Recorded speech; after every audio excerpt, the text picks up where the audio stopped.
the evening. This is the first time that we have carried the Sandburg Dinner Awards on Facebook. We know that we have many fans of the foundation, the library, the awardees, Ewing and George R.R. Martin, who are looking forward to hearing from them as well. So let me welcome back the Chicago Public Library Foundation Board Chairman Bob Wislow to introduce the 21st Century Awardee. Bill, stay here. Bill, stay here with me. So, for more than 10 years, Bill Curtis, our fantastic foundation board member, Donna LaPietra, and their fabulous Curtis production team have designed, produced, directed, and emceed our Carl Sandburg Literary Award Dinner, somehow making it better every year and adding more authors every year. So please join me in a huge thank you to the Curtis production group. Bill, Thank you. thank you, Bill. And this will be the first time I've ever been on Facebook at all. And thank you, Mayor Lightfoot and Amy Ashman, for your great support of our Library and Foundation. Every year, we present the 21st Century Award to honor significant recent achievements by an author with deep Chicago roots. And it's my great honor tonight to award our 21st Century Award to Dr. Ewing, who embodies the transformative power of Chicago's library. Dr. Ewing grew up in Logan Square, and after graduating from Northside College Prep, went to the University of Chicago and got her doctorate from Harvard. She is now an associate professor at the University of Chicago, where she teaches the next generation about the social meaning of race and race's effect on the public schools in America. From her most recent poetry collection, 1919, to scholarly works like Ghost in the Schoolyard, which she actually wrote in the Harold Washington Library, to fantastical comics like Marvel, the hit Ironheart. Dr. Ewing continues to show Chicago that she can do it all. She brings history to the 21st century with her podcast, Bug House Square with Eve Ewing. And she's the founder of the Chicago Poetry Block Club, where she also facilitates important community resources like voter registration and tax preparation for low-income residents. Dr. Ewing once said in an interview that she does not want to be seen as a hero, but she wants to be seen as someone who always is concerned with making space for everyone and for everybody to play their part. Her goal is to engage communities to dream and build a better vision for Chicago. And she uses all platforms to engage others, including social media, where she takes her many followers on a journey of inspiration and encouragement designed to stimulate dreaming and changing. Dr. Ewing has been described as a rare cultural phenomenon, an artist who not only holds a mirror up to society, but makes herself a catalyst to make a change. The Chicago Public Library Foundation is immensely honored to have Dr. Ewing as our 21st Century winner. Dr. Ewing.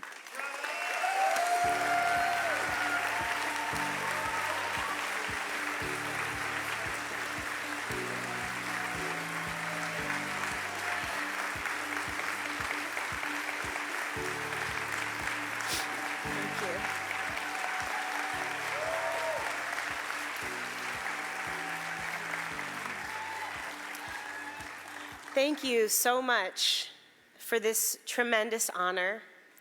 I'd like to begin by very briefly acknowledging that the land we refer to as Chicago is the occupied land of the Council of Three Fires, the Ojibwe, Odawa, and Potawatomi people, as well as the Miami, Menominee, and Ho-Chunk nations. And as we celebrate the library as a space of imagination, to invite us to imagine a decolonized Chicago and a decolonized future.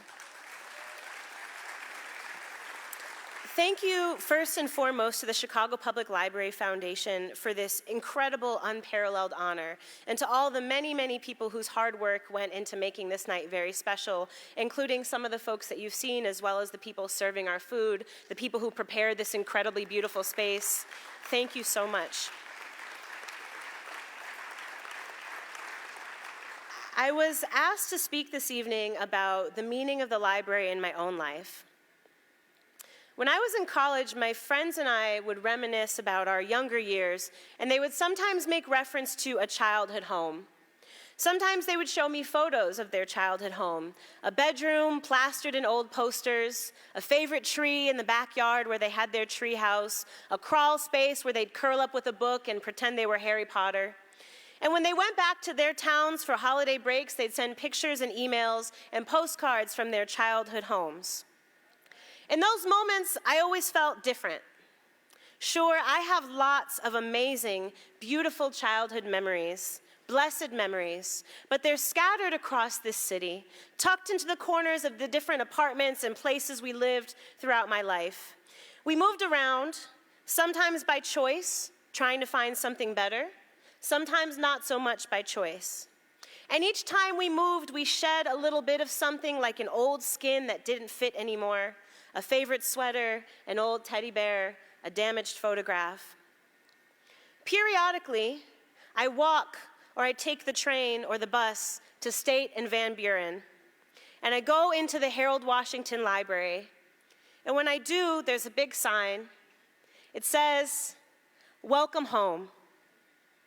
I have something to tell you, and I ask only just the 900 of us to keep this as a secret between us.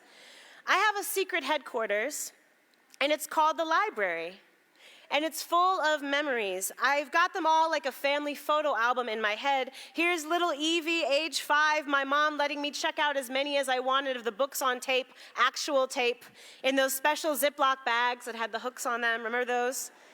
Here I am, age 10, my father pulling down hardcover art books from the oversized folio section and laying them on the table to explain to me what watercolor paintings looked like. Here's me, age 12, grabbing all the books I would need for my science fair project. Here I am at 22, a brand new Chicago Public Schools teacher, checking out reference books and lesson plan guides that I could not afford to buy. Here I am at 25, sitting next to my friend Nate Marshall and telling stupid jokes when we were supposed to be editing the poems that would become Electric Arches. And here, 5th floor, municipal reference section, is grown-up-ish Eve, poring over the binders and old reports that would become seminal to a book that would be called Ghost in the Schoolyard. It turns out I do have a childhood home. I go back there often. In the last several years, as I visited the library, there's something I think about a lot. I'm in 2 lines of work. I'm a writer and a sociologist, and both of these are glorified excuses to be very nosy and spy on people. So when I go to the library and sit down to do my work, inevitably I start my spying. And I see a child doing a jigsaw puzzle independently. I see an elder using a computer to look up genealogical information. I see a younger companion assisting him. I see students from our city colleges doing research. I see people who may not have a stable place to live, reading a newspaper or talking to a friend. And I think about how truly rare and special it is in an era when Black people risk getting the police called on us simply for walking or laughing or dancing or living or existing, when people experiencing homelessness, instead of receiving compassion or meaningful housing assistance in an unspeakably affluent society, instead face increasingly invasive and cruel ways to make them uncomfortable and criminalize them. How truly remarkable and indeed revolutionary in the face of inhumanity stands the library.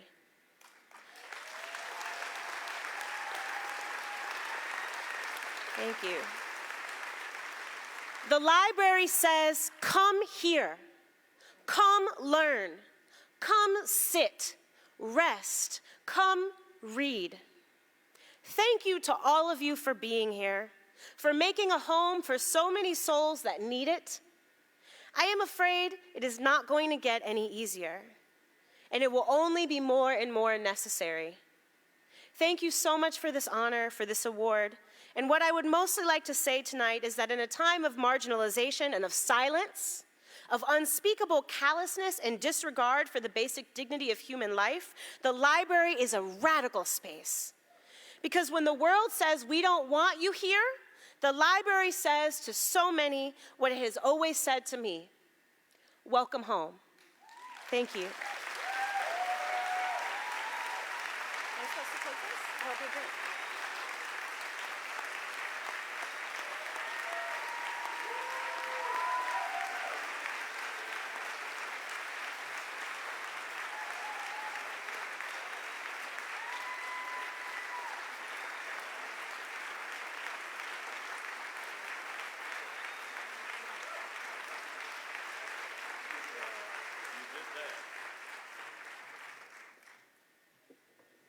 Eve said she wanted to make the most of the time. I think she did. Now it's time for a toast to our primary winner, George R.R. Martin. So raise your glasses if you can.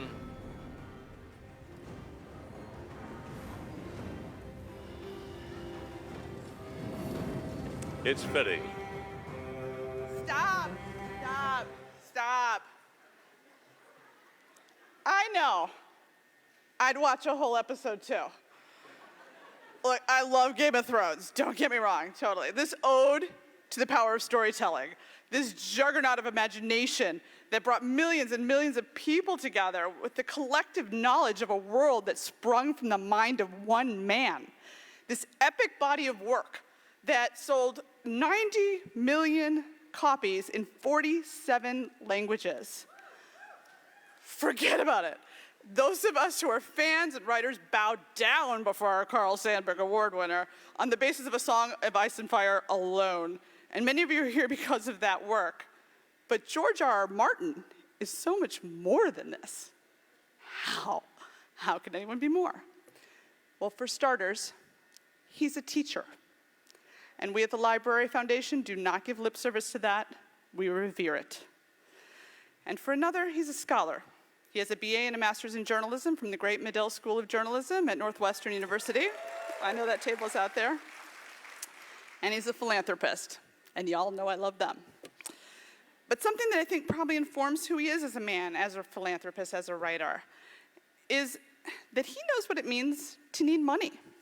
In fact, he looks back at his time living here in Chicago as the time when he was a starving young writer. Maybe that's even why there's so much humanity in his work. When we introduce people, we usually only talk about their successes. But I actually think that one of George R.R. Martin's greatest achievements is the fact that there were times when he struggled. He took second jobs organizing chess tournaments. There were works that didn't find their audience the way he wanted, and he kept writing. Those of us who write know how admirable that is and how much strength that takes. And I want to thank him for it, because think about what we got. Game of Thrones is the tip of the iceberg as a source of inspiration when it comes to George R.R. Martin. There are the awards, the Hugo Awards, Nebula Awards, Emmy Awards. But I think one of my favorite wiki facts about George R.R. Martin is that one year when he didn't win the Hugo Award despite 2 nominations, he organized a Hugo Losers Party for all past and present Hugo losers. The man knows the value of an underdog, like we do, like the library. And another thing that we have in common, by the way, is that the Library Foundation is all about access and accessibility. Our programs are free and open to all. And there isn't a writer alive who is more accessible to his fans than George R.R. Martin. He's active on social media with over 1 million Twitter followers. He frequently attends science fiction and comic conventions. His blog, titled Not a Blog, among other things, brings awareness to the passions of other people, friends and strangers alike. And if you haven't had a chance to check out his art installation called Meow Wolf in Santa Fe, you soon will in Denver or Las Vegas. I love Game of Thrones, I do. But it's this generosity of spirit, of time, of imagination, born on a resilience and hard work and a passion for reading and discussion and debate.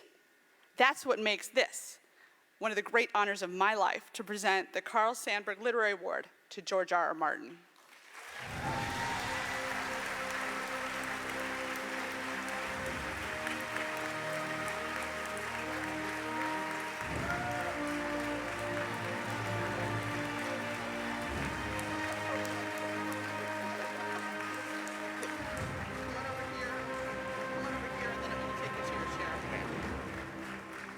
Thank you.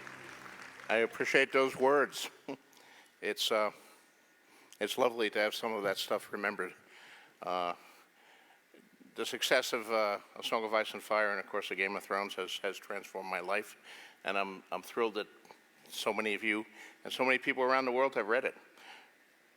But it is strange that so many people think that's the only thing I've ever done, and it was the first thing I ever wrote when, I was a professional writer for,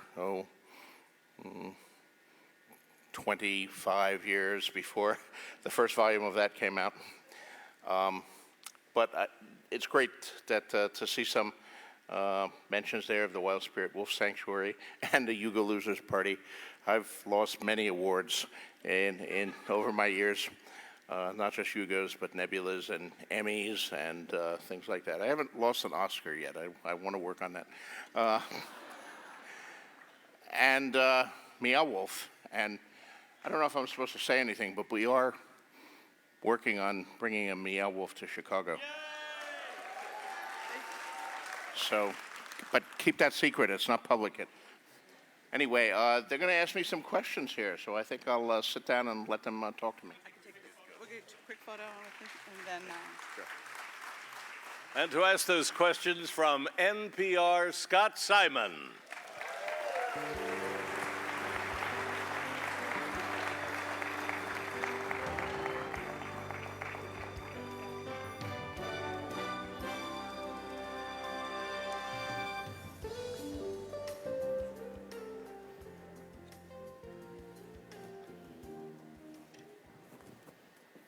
Thank you. Hello, Scott. Hello. Glad to be here. Glad to be with you, Mr. Martin. May I introduce my wife? Sure. My wife, Caroline, is down there. Hello.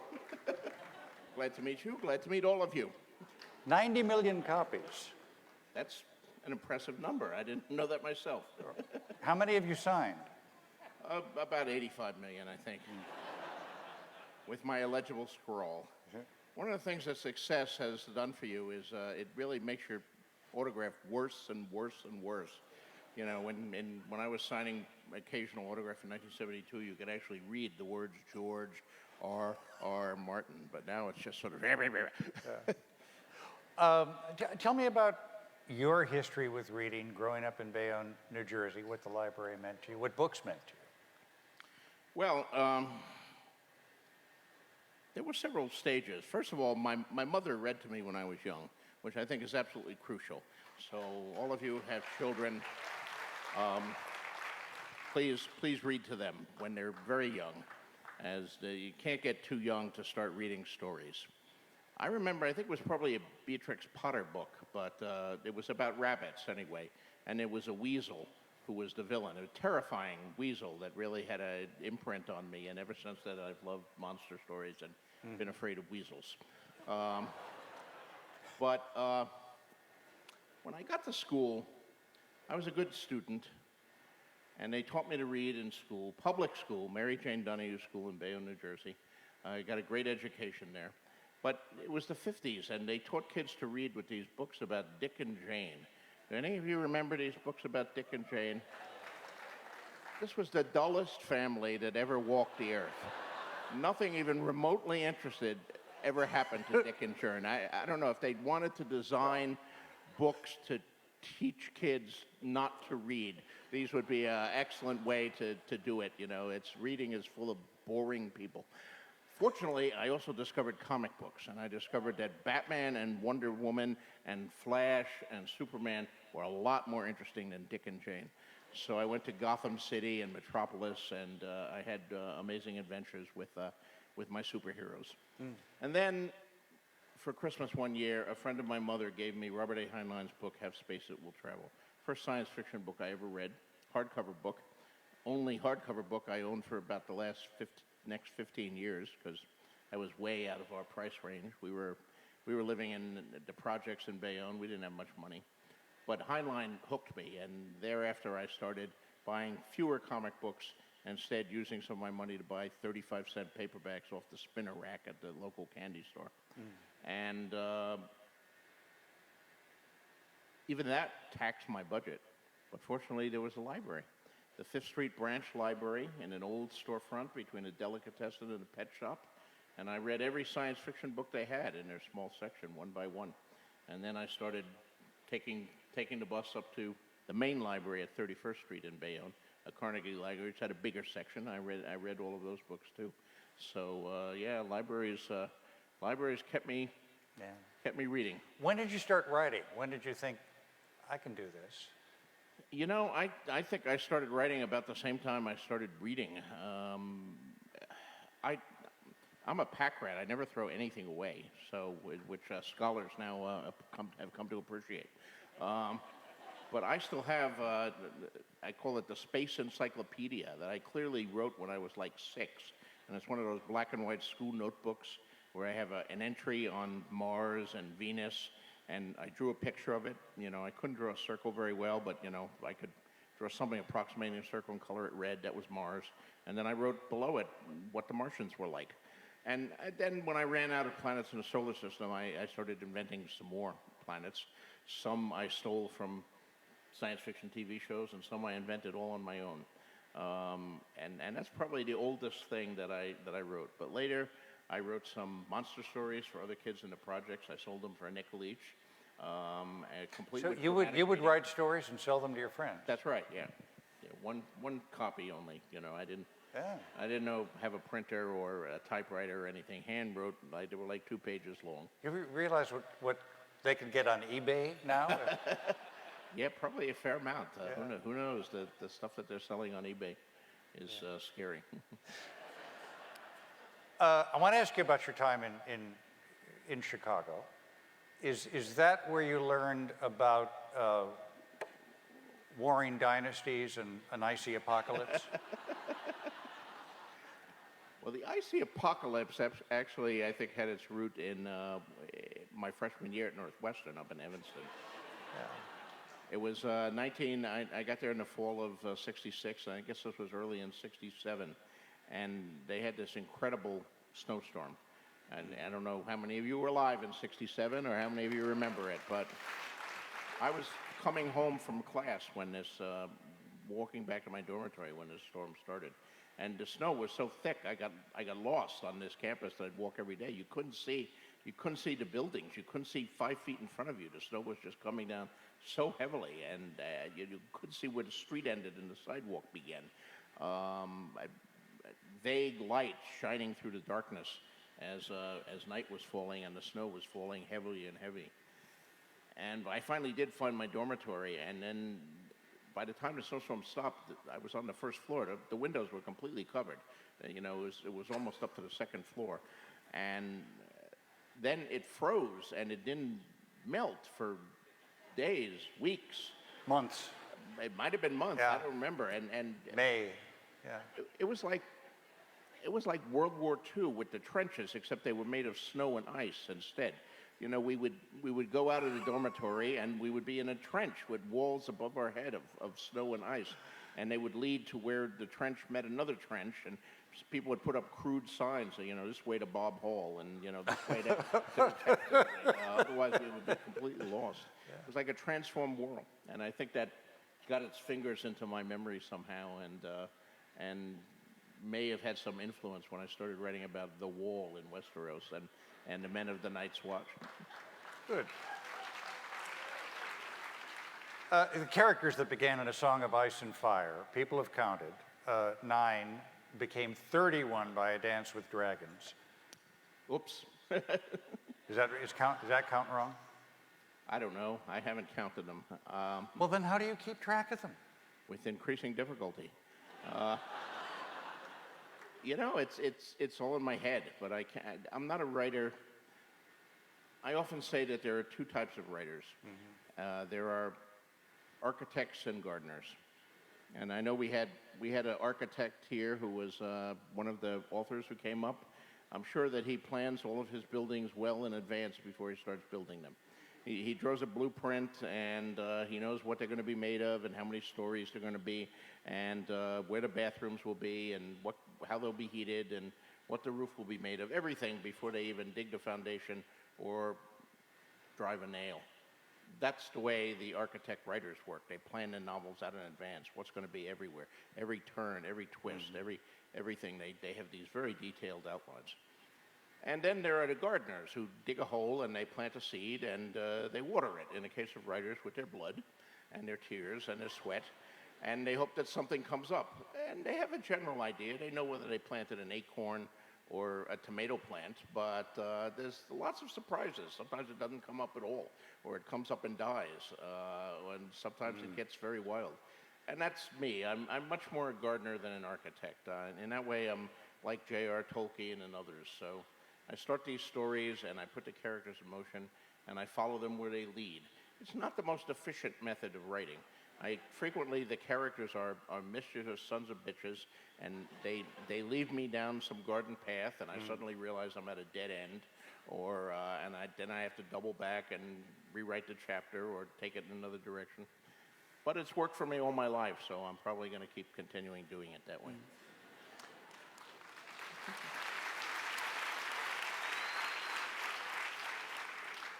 Since you mentioned sons of bitches. Uh-oh. Well, no, your characters are remarkably nuanced. Sons of bitches can do admirable things, and admirable people can do despicable things. That's right. Does that reflect your view of mankind, humankind? That reflects the truth of humankind, as far as I'm concerned. People are gray. People are complicated. Good people do bad things. Bad people do good things. And the same person can do a wonderful, selfless, terrific thing on Tuesday and something bad and greedy and selfish on Wednesday. And, you know, I'm sure everybody in this room has done things that they're proud of, but also things that they're ashamed of. One of the exercises, and I learned this when I teach writing at the Clarion Workshop or Clarion West. I learned this from the great science fiction writer Harlan Ellison, who was an amazing author, particularly of short stories, who died I think he just left us, yeah. a year and a half ago. But Harlan was a very charismatic teacher, sometimes a very tough teacher. He terrorized some people.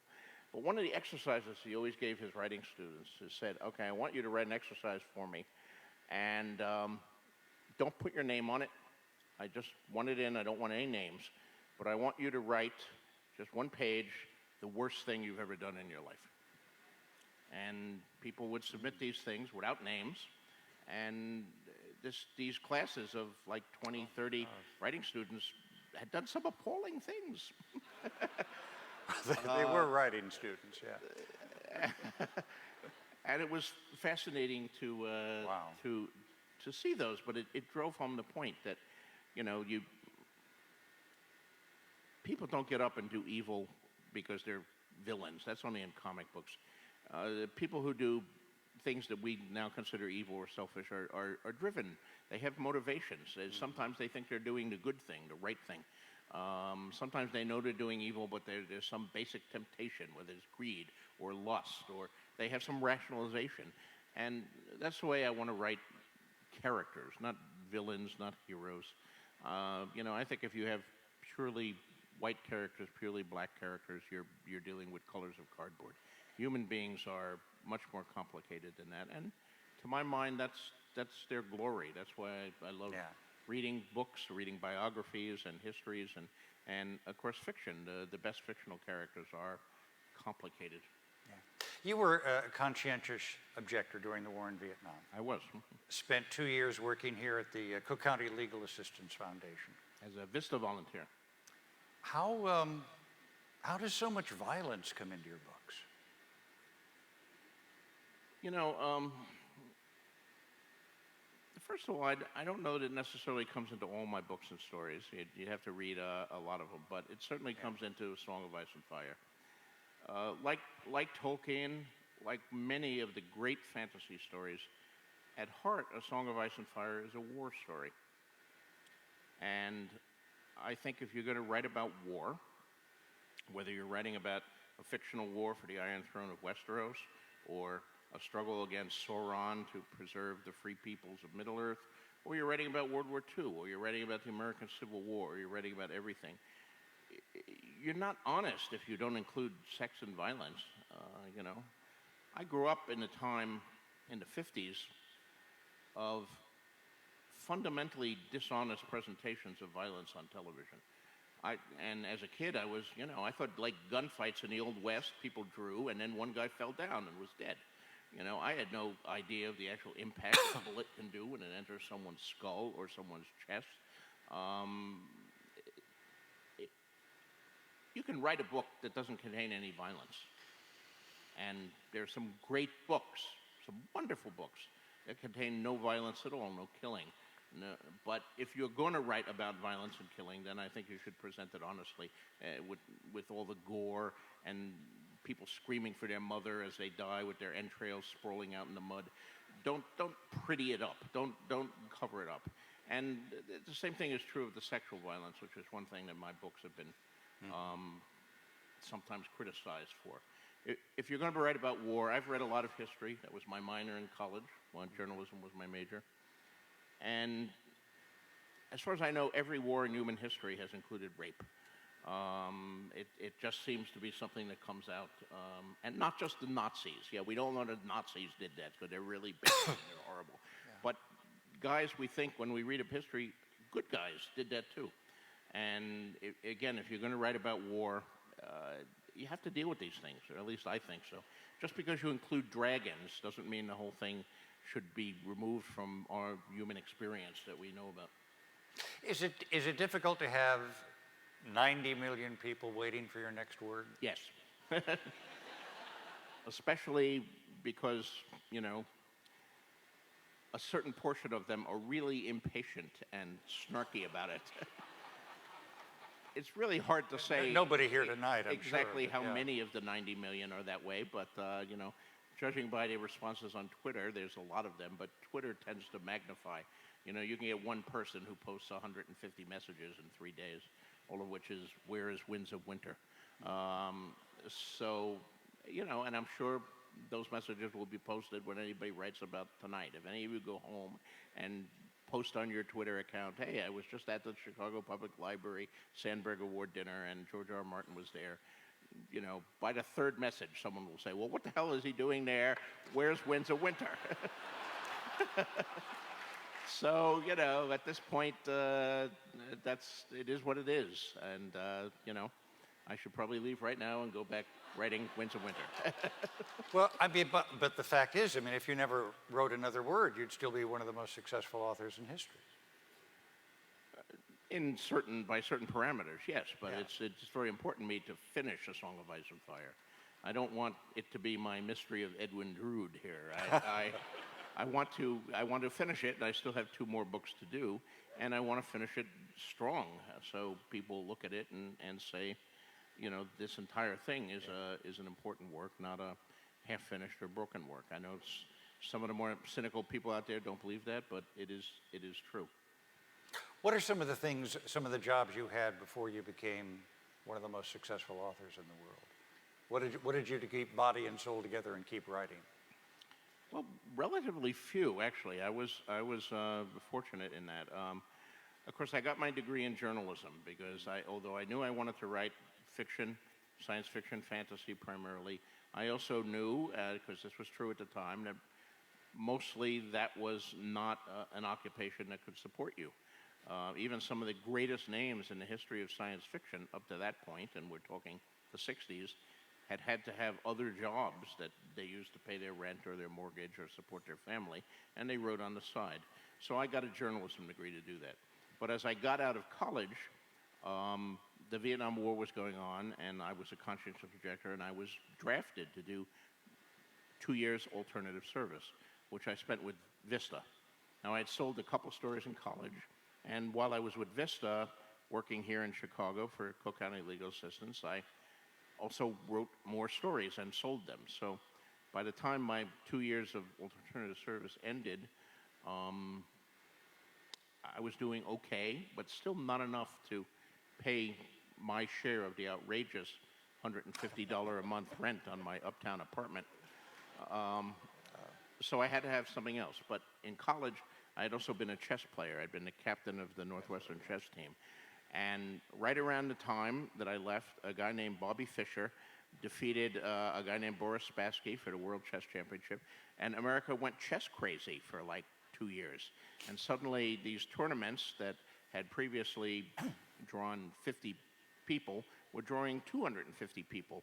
And the Continental Chess Association started moving into other places and starting other tournaments. And I became their Midwest tournament director, flying into cities and running chess tournaments, not playing myself, but directing the tournament and taking registration, collecting money, giving out prizes.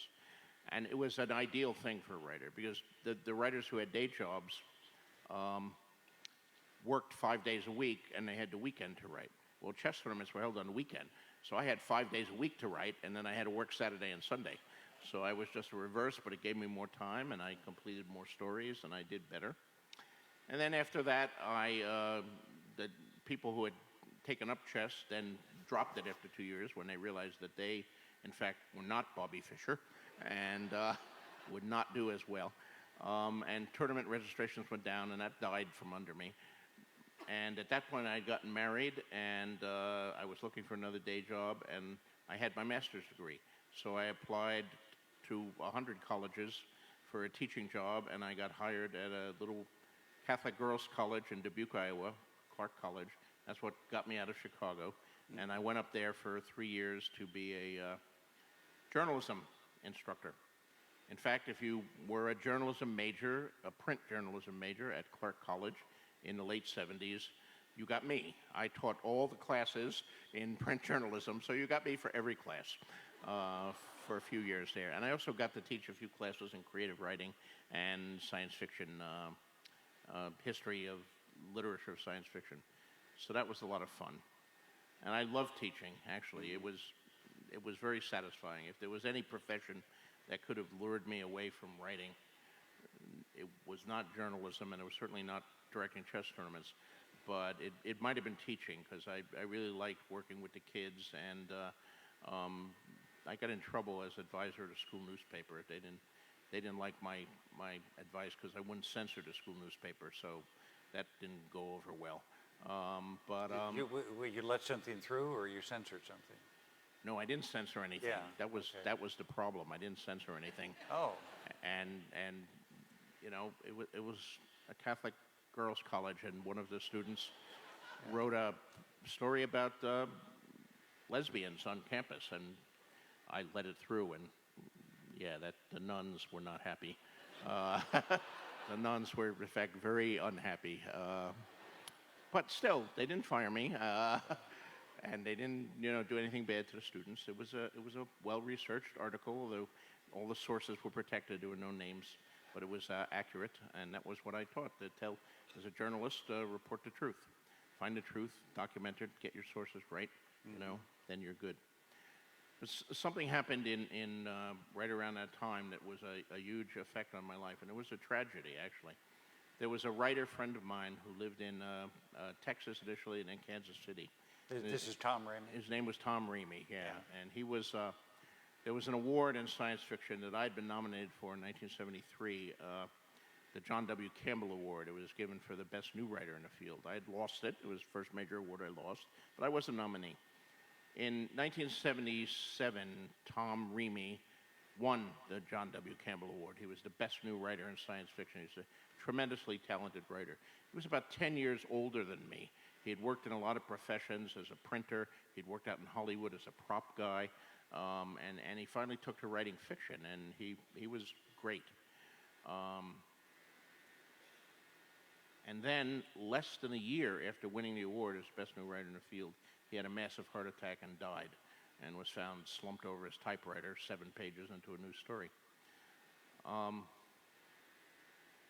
Up to that point, when I was teaching, I was always thinking, I have all the time in the world. I have all these books I want to write. I have all these stories I want to tell. But I'm young. I'm only in my early 30s. I have all the time in the world. I'm like 32 years old. So I'll teach for a few years. I'm liking this teaching. It's good. But when Tom died, I really started saying, well, do I have all the time in the world? Tom was only 42. Maybe I don't have all the time in the world. And I was doing well enough. I'd published my first novel by then, and I was selling basically everything I wrote. So I said, it's time. I should take a swing at this. I should see if I can actually make it as a full-time writer. And if I can't, then I can always go back and find another teaching job or find a job in journalism. But let me at least take a crack at it. And so I resigned my teaching job. I let that go. And that's what I moved out to Santa Fe, New Mexico, because, Dubuque, Iowa is a kind of cool town in many ways. It has a lot of nice things about it. It's not like anybody's picture of Iowa. It's right on the Mississippi. It's all river bluffs. It's all hills. They have a funicular railroad. I used a lot of Dubuque in some of the stuff I wrote later. But its winters are worse than Chicago's. I mean, the snow, my car would be buried. I would have to dig out my car after every snowstorm.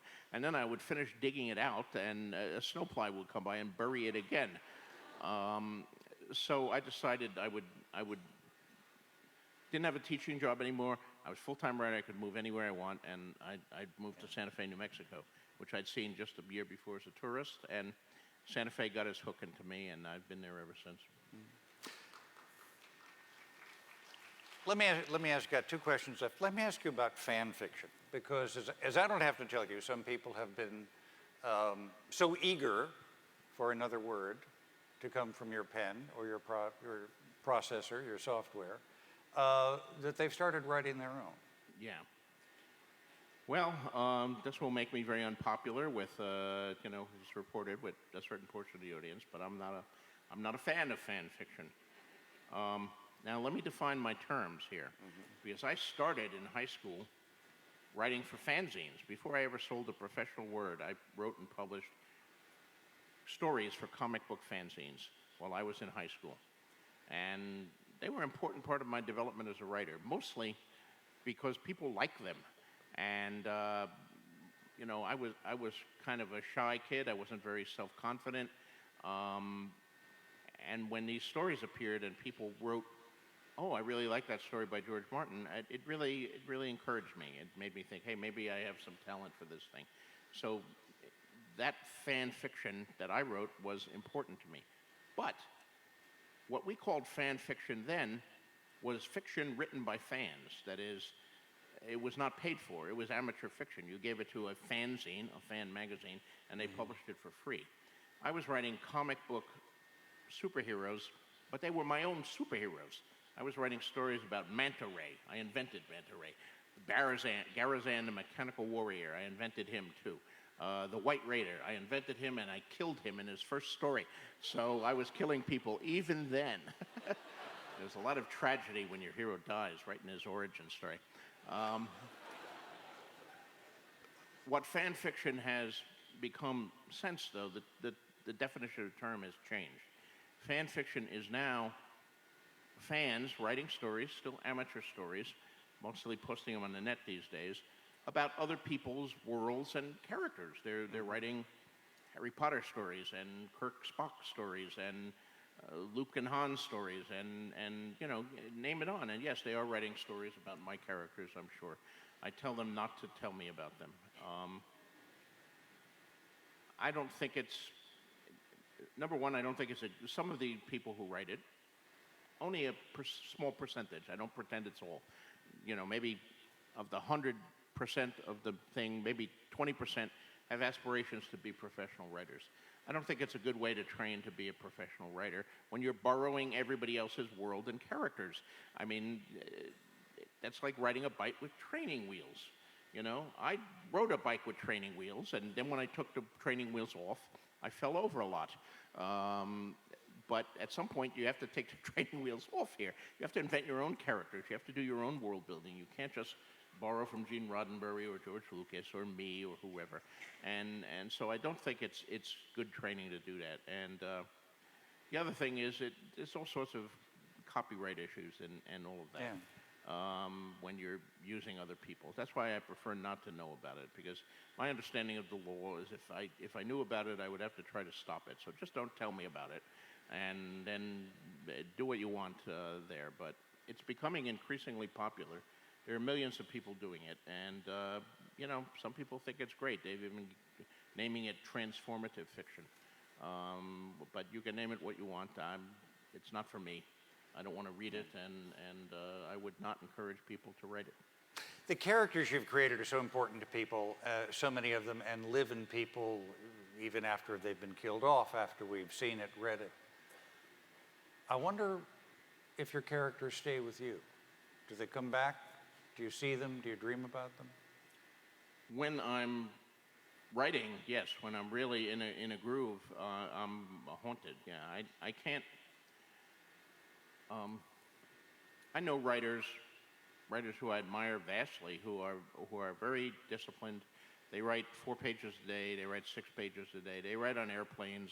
They write in hotel rooms in Moscow or Cape Town or wherever the hell they are. They write on cruise ships. They do their 5 pages, their 6 pages a day, come hell or high water. And I envy them. I don't have that talent. I've tried, believe me, when late on a deadline or something, I've tried to write in hotel rooms. I've tried to write on airplanes. It never works.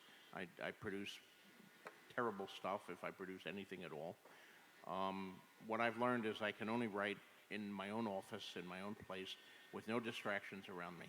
And I have to have a big, clear area of time and immerse myself in the world. And usually the first few days when I've returned from a trip or something are a struggle, but by the 3rd or 4th day, then it's getting going, and then it's going more, and then I get on a roll. And when I get on that roll, the real world disappears, and suddenly I'm thinking about nothing about those characters. I go to sleep dreaming about Arya and Tyrion, and I wake up thinking about them, and I think about them when I'm riding in the car, and I think about them all the time, and I forget. Fortunately, I have successful enough now that I have assistants and minions, as I call them, and they take care of things like paying my bills and reminding me to buy groceries and other things, because when I'm really in a writing groove, my real life falls to pieces, but it's worth it. I love being in a groove. There's nothing I feel better with when I have a good writing day. And weirdly enough, the good days fill me with energy. I mean, if I have a really good day, and for me, a good day is like I wrote 4 good pages. At the end of that good day, oh, good, it's 8 o'clock at night. Yeah, let's go out and get some food. Let's go to see the movie. Let's do something, I'm just full of energy. On the other hand, if I have a bad day and I sweat all day and I got like a half a paragraph and I don't like it much anyway, I'm exhausted at the end of the bad days. So writing is a paradox, and we writers are all strange creatures, as I'm sure those 80 people who were up here could tell you. Well, thank you very much for being here tonight. And